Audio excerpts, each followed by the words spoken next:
ازيكم؟ انا هبة ودي قناتي. النهاردة هنعمل مع بعض الكوردن بلو بطريقة سهلة ولذيذة جدا وهتعجبك قوي. ولو عجبتك طريقتي اعملي لايك وشير واشتراك في القناة بتاعتي ويلا نبدأ. الكمية حسب احتياجك، حسب عدد افراد اسرتك. الفراخ اللي استخدمتها صدور فراخ سليمة. شلت منها الحتة اللي بتبقى ورا دي اللي هي بنجمعها كده ونعملها ستريبس. وبعدين أخدتها فتحتها زي الكتاب كده من الناحية الرفيعة من الناحية الرقيقة وتبدأي تفتحي للآخر. بس ما تقطعيهاش، يعني تخليها ايه، حتة واحدة كده. ادي شكلها. هنحط عليها بلاستيك من تحت ومن فوق وهندقها كويس قوي. دقيها بقى بحيث ان كلها يبقى سمك واحد، يبقى اقل من سنتي كده، وفي نفس الوقت ما تتقطعش مننا بالشكل ده. هنشيل بقى البلاستيك في الاخر وهنتبلها بالملح وبالفلفل الاسود، رشه كده من فوق ورشه من تحت. نتبل بقى الكميه كلها بعد ما دقيناها. وبعدين نبدا نعمل الخطوه التانية.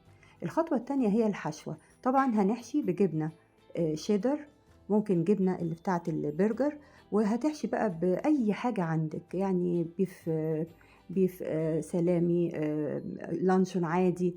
اي حاجه موجوده عندك تحبي تحشي بيها احشي. عملت بالشكل ده، بتضغطي على الحروف كده كويس، تقفليها كويس. عملت الكميه كلها الاول، وبعدين بقى بدات احطها في الدقيق وبعدين البيض وبعدين البقسماط. الدقيق بتاعنا حطيت عليه ملح وفلفل اسود وتوم باودر وبصل باودر، كل حاجه نص معلقه صغيره.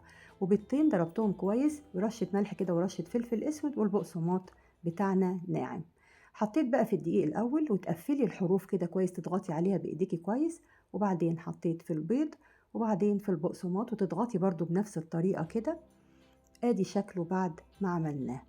هنعمل بقى الكمية اللي عندنا كلها الأول، وبعدين هنبدأ نحمرها في زيت بقى على النار.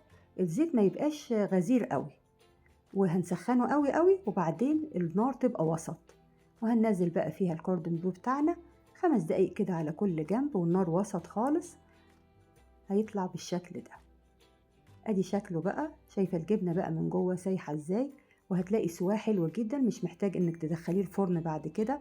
الطريقة دي لذيذة جدا، ان هي زي ما بقولك مش بتحتاج ان انتي تدخليه الفرن زي اللي بنبقى عاملينه رول. بيبقى احيانا محتاج انه يكمل سواه في الفرن. عملته بقى وقدمته مع رز كده، او تقدميه مع مكرونة براحتك.